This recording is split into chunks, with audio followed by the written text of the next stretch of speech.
So moral of the story, have an end goal that you value. If you have an end goal that you don't value, you will not get there. Trust me. To achieve a goal, you need two things for sure, for certain, at least these two.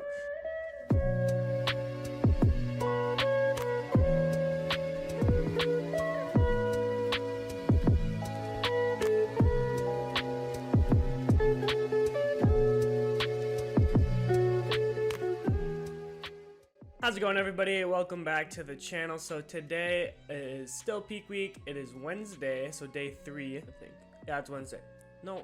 Yeah, it's Wednesday. See, that's the state of mind I'm in. For day 2, I didn't vlog or anything. I didn't vlog me eating, but it went great. I followed everything perfectly. I wasn't hungry, and this is like the weird thing I actually kind of wanted to talk about today is I think this no carb thing is having a lot of positive effects, and it's really balancing out the difficulty of dieting. So I kind of want to talk about that a little bit. Literally turkey and cabbage and soy sauce, like less than 400 calories. That shit tastes like dessert. I can't believe I get to eat that meal. So shout out Will Tennyson. Thank you for that one video I watched while doing cardio. Also, screw you, Will Tennyson, because I watched you eat a lot of donuts doing cardio too, and it sucked. I can't imagine you guys don't know who Will Tennyson is, but if you don't, please go look up his YouTube channel. It's fucking awesome. This is like 1 day old black coffee. So I'm in a predicament. Doing this no carb thing after working out has had a lot of benefits for me. I don't know the science behind it, but what I'm gonna guess here is that when you eat a lot of carbs, your blood sugar level spikes. Carbohydrates are what cause blood sugar to rise. When you eat carbs, they are broken down into simple sugars. Those sugars enter the bloodstream, your blood sugar levels rise. And according to medical news today, some symptoms of high blood pressure include increased thirst, always feeling hungry, feeling very tired, and blurry vision, which is definitely things I've dealt with. So that brings me back to my predicament. I really miss the way I used to eat, but the way I'm eating now, dieting for a peak week, is way healthier than the way I would normally eat. And what I don't mean that in a way in that the food is healthier, even though it very much is. I mean that in a way as I'm not eating any processed food, okay? I'm not eating any high sugar foods, not eating any refined carbs, and I've experienced a lot of benefits from that. So let me talk to you about some of those. So some of the benefits I've experienced from this diet, I can eat and I'm not hungry. I don't want to eat again. It's weird. I've never felt like that. Another thing is, since I'm not really chasing that dopamine from eating all these processed sugary foods, I've been getting more done. I'm making a lot less excuses to do stuff that I know I need to do. I'm making videos like every single day, on top of working 11 hours the last 2 days, and working out and getting up super early. I'm not making excuses not to get into social situations or just do things that I know I need to do. So I'm not chasing that like dopamine, that like pleasure stat from eating a bunch of food. I'm actually getting that from doing productive things.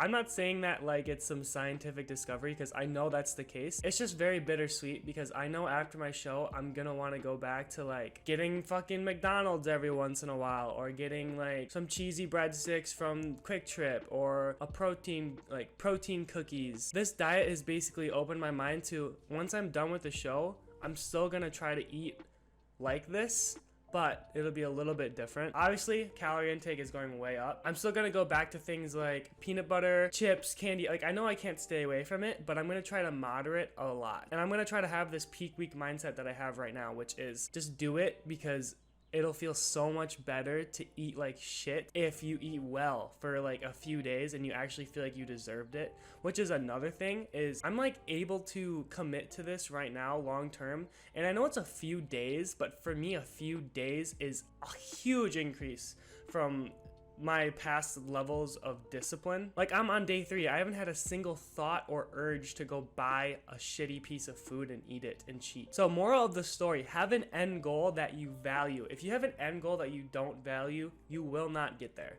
Trust me. To achieve a goal, you need two things for sure, for certain, at least these two. You need to value the goal, and you need to value the process to get to that goal. I would actually say valuing the process is more important. And what should that process be? So you have a huge goal, right? Take a bodybuilding show, for example. I need to get on stage. I need to be dry. I need to be lean and, vascular. That is a huge goal. But you don't get there doing one thing. You get there doing multiple micro processes, little things that get you just up that next flight of stairs.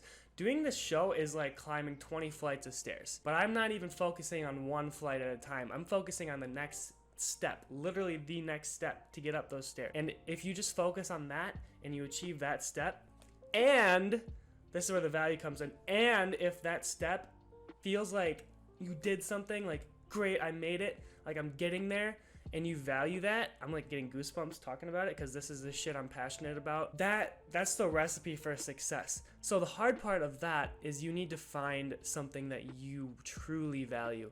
And you have to dig. You have to dig deep inside of you for that. You can't pick something and be like, I'm gonna see. I mean, I guess what you could do is do trial and error. So you can say, I really want to do this. So for another example, I really wanted to be 10% body fat once upon a time. I believe I'm sub 10% right now. And the last time I tried to get to sub 10% body fat, I failed in 3 days. Why did I fail? Well, first of all, my approach was horrible. I didn't have any structure. I didn't value the end goal as much. And the reason I didn't value the end goal as much is because now, being under 10%, I have that show that's associated with it. So I have a better orientation toward my goal. Now I have a goal. It's something that I can achieve. I can see myself achieving it, and I'm enjoying the process of achieving that goal. Before, if I want to be 10%, it's like, why? Why do you want to be 10% body fat? Once you get there, like, what's going to keep you there? And for the record, I would never try to stay 10% body fat because this shit sucks. I want to, literally my goal after this show, and this is partially why I know I'm going to go back to eating like shit, is because I need to gain weight. I'm down like 15 pounds. I was 184 this morning. I started my 16 weeks at 198.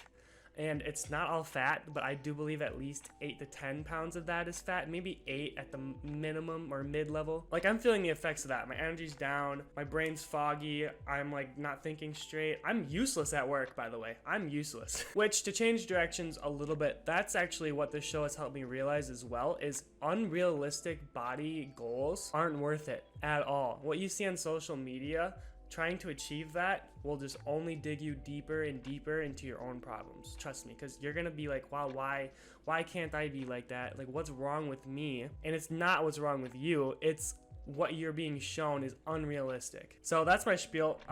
This food right here, I've taken like 2 bites of meat and like some cabbage. I feel like I could just be done eating now for the next couple hours. That's what I'm saying. It's so weird. The vision that my internal body is like, okay, I don't know how to word this because I don't have the vocabulary, but my camera stopped recording. I think it can only record 15 minutes at a time. So as I was saying, the path of like, my body has this end goal of like, you're hungry, you want to be full.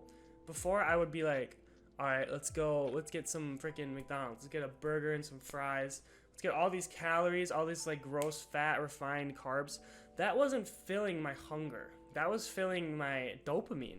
That was just giving me the satisfaction, and I shouldn't be getting that satisfaction from food. And this goes for you too. I'm talking to you right now. You shouldn't be getting satisfaction from shit that doesn't benefit you. If you can get 99% of your dopamine and what keeps you going from accomplishing things rather than things that don't matter, like drugs, alcohol, food. Not saying you can't cheat, because I'm gonna cheat. Not saying you can't do drugs or drink, because I'm probably gonna do that too, but it's all about moderation, and it's all about what's your true motivation behind using those. Those are different things you can use to actually keep you going as well. If you have goals that are meaningful and they benefit you each step you take, and you just want a little break, you're like a little stressed out, like, man, I love doing this, but I want to enjoy life a little bit, that's fucking okay too. Go ahead, smoke a blunt. I don't know what your thing is, take a couple shots. Go ahead and go to the freaking donut shop. I keep bringing up Will Tennyson in this video, but that's because I've been watching his videos non-stop to get through my cardio. But go to the freaking donut shop like Will Tennyson does, get a 12 rack and just eat the thing, because that's the other thing. You can have cheat days and you can get back on track, but you need to have that core mindset of what do you really value, so you can bring yourself back down, so you don't go up and you don't stay there. Because what I mean by go up and stay there is go to that level where you're getting your dopamine from pointless shit again and you can't come back. And what'll bring you back is valuing what you're doing. I have a feeling this video is going to be long enough. If you can't tell, I'm really into philosophy. I'm really into psychology. I'm going to be going to school for it. I haven't really done an intro to my channel or talked about myself very much, but that's what this is going to be. Like, this channel is going to be a cross between gym, life, and talking about mental health, because it's what I'm really passionate about in this world. It's taken me a long time to find it, but I believe that this is what I was put on this earth to talk about. That's all for today. I'm gonna edit this video. Thank you all for watching. Gonna finish my meal, Thank you guys so much for watching. I hope you learned something. I hope you take something away from this video. Please like and subscribe to the channel if you liked what you saw. Share this video to your friends. If you know me and you're watching this, send it to someone else that knows me and get them to sub. I need to get to 200, all right? I don't really care about getting to 200. I just want more people to see this video because I think it was good. I think I talked about a lot of cool shit in it. So anyways, thank you guys so much for watching. Please see you in the next video. Goodbye, please.